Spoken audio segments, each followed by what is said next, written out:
Avesso, hoje com o doutor Marlon Reis, jurista, ex-juiz, atual advogado, para ganhar liberdade, acho eu. Porque um árbitro, ele está engessado pela frieza da decisão. O advogado pode ser passional. É verdade. Eu sempre senti a necessidade de ter mais liberdade de expressão. Poder estar num programa como esse, como juiz, seria impossível, falando dos temas que estão sendo tratados aqui. Agora eu posso me pronunciar como qualquer cidadão, emitir minha opinião, e faz parte do processo. Nós estamos falando de inelegibilidade, de dificuldades, caixa 2, pode, não pode, enfim. Veja bem, um candidato, aqui tem um caso bastante emblemático e eu quero perguntar ao expert. Num determinado município, aqui do Maranhão, um dos candidatos, ele tem ações já definidas, já julgadas, e em que ele é condenado.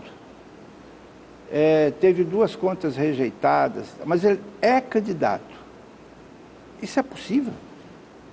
Olha, não é possível. Muito provavelmente ele estará inelegível. Eu falo muito provavelmente por não conhecer os detalhes do caso. Sim, né? Claro. Mas o que acontece é que há muitas pessoas que são inelegíveis, sabem ser, vão, na verdade, tentar, em algum momento, obter o registro, mas já calculando a sua substituição de última hora. Agora nós temos para permitir que outra pessoa participe. Sim. É uma estratégia política, muitas vezes. Você reúne um grupo em torno de si, dizendo que é candidato, sabendo que não é, porque é inelegível por corrupção, e depois desiste, mas já fez aquela movimentação em torno de si, e aí diz que está sendo perseguido e coloca um substituto no lugar. Essa é uma coisa que nós já vimos antes. Isso. A boa notícia é que nas últimas, até as eleições anteriores a essa, era possível, nas eleições municipais de 2012, ainda era possível substituir um candidato de última hora. Eles faziam tudo isso, seguiam com recursos, se mantendo na campanha, e na véspera do pleito, à noite da véspera do pleito, eles encaminhavam um pedido de desistência à Justiça Eleitoral e a substituição do nome por um outro candidato, às vezes uma esposa, um filho, alguma coisa assim. Bem oligarca. Eu já vi caso até do vaqueiro ter sido o substituto. Mas agora isso não é mais possível, porque a lei estabelece que essa desistência só pode acontecer até 20 dias antes. Então 20 dias é tempo de sobra para todo mundo saber que houve a mudança e que se ganhar quem vai ser prefeito é a esposa, ou um filho, ou um vaqueiro. Quer dizer, então isso seria mais um estratagema político do que realmente uma candidatura real. E nesse caso, como eu vejo como cidadão, é papel dos eleitores observar esse tipo de pessoa e se manter o mais distante possível deles. São os corruptos, que já roubaram antes e vão tentar fazer isso novamente depois. Essa sua afirmação final, eu vou dizer o termo, mas não é próprio, mas ela ainda é romântica no Brasil. A realidade do Brasil ainda é muito dura. O poder econômico ainda é capaz de decidir uma eleição ainda no Brasil, por mais que Caixa 2 esteja abolido. É verdade. Mas o senhor acha que começa essa legislação nova, começa a valorizar mais o discurso em detrimento do saldo bancário? É essa a ideia final? Essa é a ideia.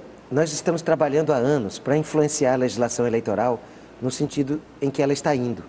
Quando eu falo nós quem? A sociedade brasileira, mobilizada. Veja que não são decisões de cima para baixo. A história do Brasil, em termos de legislação política, foi de decisões de cima para baixo, impostas, leis escritas num gabinete. Nós estamos fazendo o oposto. Nós estamos nos reunindo com centenas de organizações sociais e estamos indo ao Congresso cobrar. E temos sido vitoriosos. com a lei contra a compra de votos, com a lei da ficha limpa, com a proibição das doações empresariais, com o estabelecimento das regras de transparência. Ora, eu tomei uma decisão aqui em João Lisboa em 2012 como juiz, em que eu determinava que os nomes dos doadores fossem informados antes da eleição. Isso é básico. Não era, até 2012, já muito longe dentro do século XXI, nós continuávamos com uma ideia completamente atrasada de falta de transparência. Felizmente, essa minha decisão ganhou o país, o TSE acolheu ela como um padrão nacional e hoje faz parte da lei. Então, essas mudanças, de baixo para cima, elas estão indo, para concluir essa resposta, em dois caminhos muito positivos, que já estão sendo observados, inclusive, pelos segmentos que acompanham mais de perto a política. Está se tornando cada vez mais rígida a lei, densa, contra o abuso do poder político e econômico. Isso está sendo cada vez mais observado e punido. E, por outro lado, está havendo um aumento da liberdade de expressão. Nós não podíamos falar em nomes de candidatos ou pré-candidatos. Um programa como esse não poderia estar acontecendo há alguns anos, porque a legislação era toda bloqueada, impedindo que as pessoas fizessem qualquer tipo de análise envolvendo... Isso beneficiava o poder. Isso beneficiava o poder, porque o debate público... É por isso que eu sou tão comprometido com a liberdade de expressão. É daí que vem o meu comprometimento assim, irrevogável com a liberdade de expressão. Porque quando se sufoca a liberdade de expressão, ganha quem já está no poder. É preciso deixar o debate livre. Porque a arma de quem não compra votos é simplesmente o debate. Se ele não tiver oportunidade de conceder entrevistas, de fazer palestras, de publicar livros, já tentaram me perseguir por publicar um livro, O Nobre Deputado. Nobre Deputado. Então, esse universo da criminalização da palavra, ele é incompatível com a democracia. Mas, doutor, o senhor tem que convir que o poder não gosta muito do debate, né? Exatamente. Historicamente, o poder se recusa um pouco do debate. Exato. É por isso que nós temos que ter esse compromisso irrevogável com a liberdade de expressão, que é o mecanismo que se tem para garantir a alternância. É como disse aquele literato francês: sou contra tudo que tu dizes, mas defendo até a morte o direito de dizê-las. Exatamente. Qual é a sua grande esperança? Bom, o senhor sempre foi um homem de luta. O senhor foi um inquieto, sempre. Lá no interior do Maranhão, né, o senhor sempre foi inquieto e brigou pelas suas ideias. Qual é a sua inquietação agora, doutor? As mesmas. Eu sempre digo que... Você é irrecuperável. Eu sou irrecuperável. Eu já disse uma curiosidade aqui, eu tive a oportunidade de dizer outro dia para um jornalista. Ele perguntava o que mudou. Eu falei, nada. A única coisa que mudou é que eu era o representante da Associação dos Magistrados Brasileiros no Comitê Nacional do Movimento de Combate à Corrupção Eleitoral.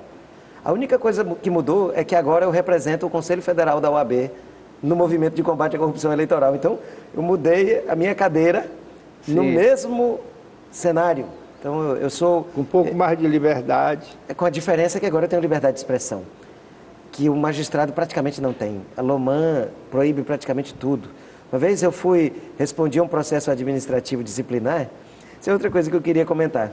Fique à vontade.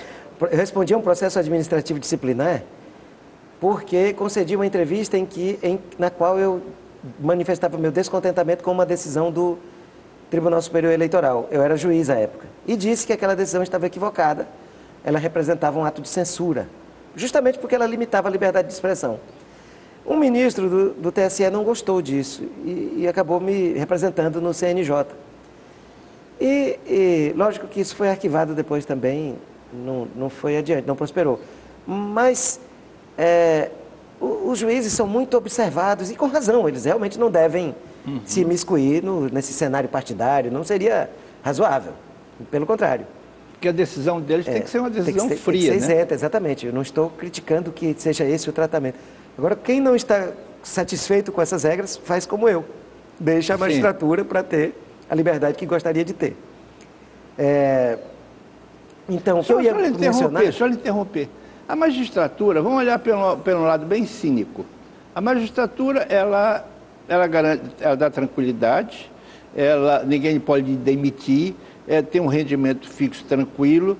Isso é um aspecto absolutamente cínico, do cinismo filosófico da palavra. Mas, bom, e veja bem, o senhor acha que abrir mão disso que a classe média brasileira tanto busca, chamado segurança, compensa abrir mão dessa segurança em nome de uma ideia? Isso não pode ter nada mais belo em matéria de idealismo. O senhor acha que vale a pena? Mas com certeza.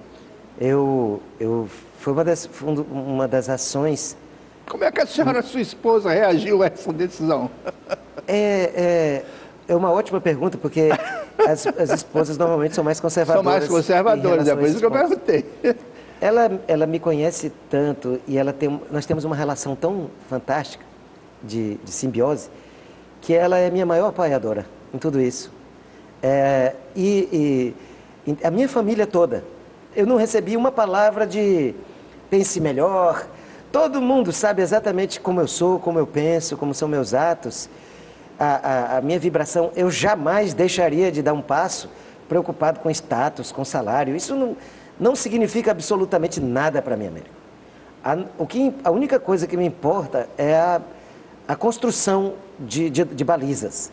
Eu me honro muito de haver ajudado em processos de transformação que afetaram o Brasil inteiro. A lei eleitoral, hoje, ela foi, eu diria que mais de 50% moldada por um pensamento que eu ajudei a engendrar. Eu estava em reuniões que muitas vezes envolviam algumas organizações que tomavam uma decisão, vamos mudar a lei eleitoral brasileira.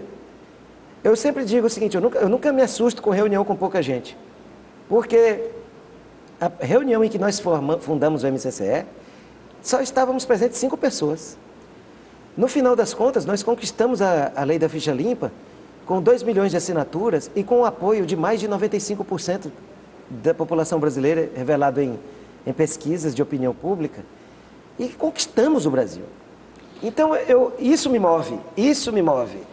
Essa energia, ela faz parte de mim, está no meu DNA, e é isso que me movimenta. E agora eu estou com mais liberdade para exercitá-la. Doutor Marlon, infelizmente nosso tempo está esgotando. Utilize esse programa você já é sócio do programa, utilize esse programa tantas vezes queira, todas as vezes que achar necessidade, tem que gritar, vem aqui e grite, o espaço é seu. Por favor, despeça dos maranhenses nesta oportunidade. Muito obrigado e estamos juntos aí, eu fico feliz de estar nesse novo espaço de liberdade de expressão, exercendo de novo a minha profissão de advogado e agradeço pelo espaço, pela oportunidade de me dirigir ao público maranhense. E as senhoras e os senhores que nos assistiram, muito obrigado. E eu vejo essa entrevista com muito cuidado. Muitas coisas que foram ditas aqui, elas devem estar na sua cartilha de eleitor. Veja isso com muito cuidado. Muito obrigado pela audiência. Boa noite e até outra terça-feira.